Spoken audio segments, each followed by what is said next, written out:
April 20th, 1770, Captain James Cook first enters Botany Bay. On board with Cook was 25-year-old Joseph Banks. Banks had paid a sum of £10,000 to allow himself and the Swedish naturalist, Daniel Solander, to join Cook on this voyage. Banks's journal provides us with unique insight into the Endeavour voyage and that first landing of the British in Australia, then known as New Holland. Land this morn. The country arose in gentle sloping hills, which had the appearance of high fertility. Every hill seemed clothed with trees of no mean size. At noon, smoke was seen a little way inland, and in the evening, several more. Banks, 20th April, 1770.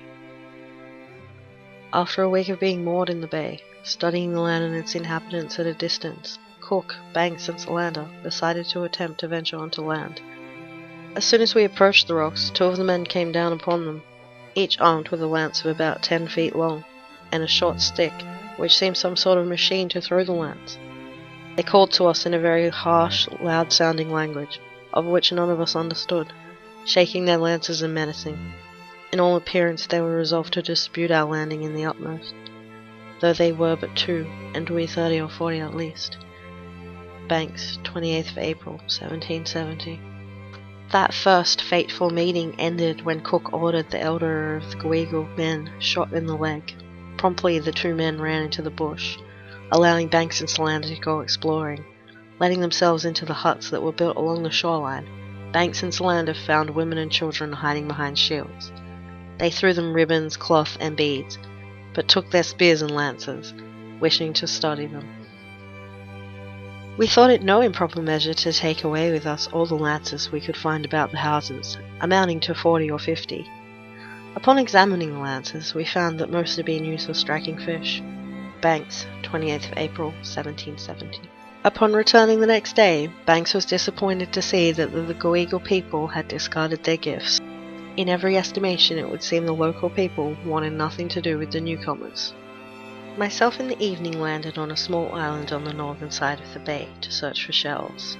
In going, I saw 6 Indians on the main island, who shouted at us, but ran away into the woods, before the boat was in half a mile of them. Banks, 30th April, 1770. Banks and Solander were making constant trips to the shore, collecting specimens of the unknown exotic plants which thrived in this strange place. They were determined to take everything they could to study. Our collection of plants was now grown so immensely large that it was necessary that some extraordinary care should be taken of them. Banks, 3rd of May, 1770. It was by now that Cook had decided Botany Bay was a more appropriate name for a place so rich in natural resource. The land was fine, and relations with the local people remained non-existent. Myself in the woods botanizing as usual. I am now quite void of fear, as our neighbours have turned out such rank cowards. Banks, May 4th, 1770.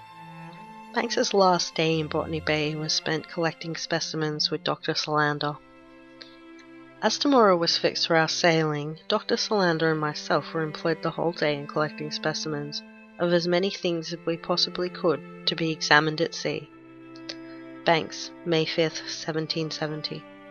On the 6th of May, 1770, the Endeavour sailed out of Botany Bay, and presumably the Goegal tribe breathed a sigh of relief. There was no way they could know that their homeland had been claimed the property of England, and in 8 years' time the arrival of the First Fleet would change the course of Australian history forever.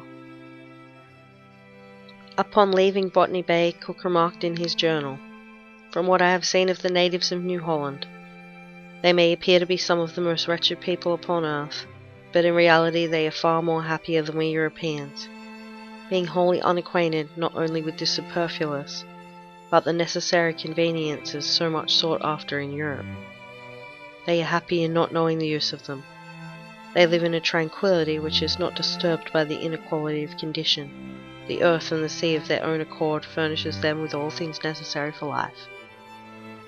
They covet not magnificent houses or household stuff. They live in a warm, fine climate, and enjoy very wholesome air. They have little need of clothing.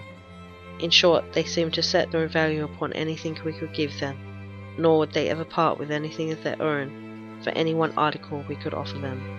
Captain James Cook, May 6, 1770.